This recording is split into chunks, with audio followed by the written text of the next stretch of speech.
Hello everybody, Man Cave Comics here. Just doing a small video on two comics I acquired at an auction the other night. This auction was held by DS Comics and sort of DJ'd by Bubs himself, and it was quite an enjoyable auction. I had no idea there was an auction going on. I just happened to see what was going on YouTube and noted this auction, and that DS had two comics that I've been meaning to get for some time now.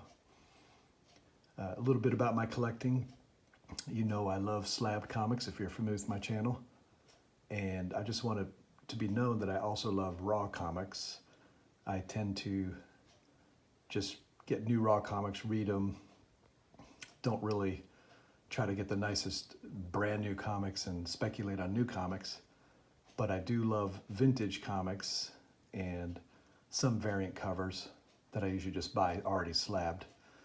But I've had tens and thousands of raw comics over the years, and I've mostly given them away to my nephew and my nephews, I should say. Well, I should say my brother bought a lot of those comics too, so I was giving them back to him and his kids because I've been carrying them for decades. But there are comics that are worth slabbing and worth preserving. You can always read these by other means, and I highly encourage people to do so because they're excellent stories.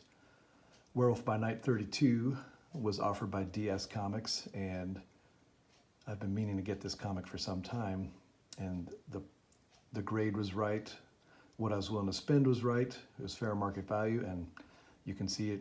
It's a beautiful, beautiful copy, and I'm very grateful to be in a position to have bought it. Thank you, DS. And the next comic I got there that he happened to be presenting on auction is X-Men number 100. Not a key comic, but this is a comic that is dear to me, and I've been meaning to get it in high grade for a while. This is the first superhero comic I ever had as a child. My mother bought this for me when I was about 6. The first comic I ever had is Thor number 1 from the Bronze Age. A friend of mine's mother bought that for me, and that was the first comic I ever had, but this is the first superhero comic I recall buying. Didn't know anything about the X-Men, but loved the number of superheroes on the front and just went through that comic. Couldn't read at the time, so I basically just looked at the pictures, admired the art, and got the story in my head, and it was great. Didn't keep the comic very long because at 6 you don't really keep much of anything very long, do you? And so when DS Comics was putting this up for auction, I felt it was a good opportunity, and I'm very grateful. Thank you, DS Comics, and thank you, YouTube community. Keep on collecting, and I'll check you out later.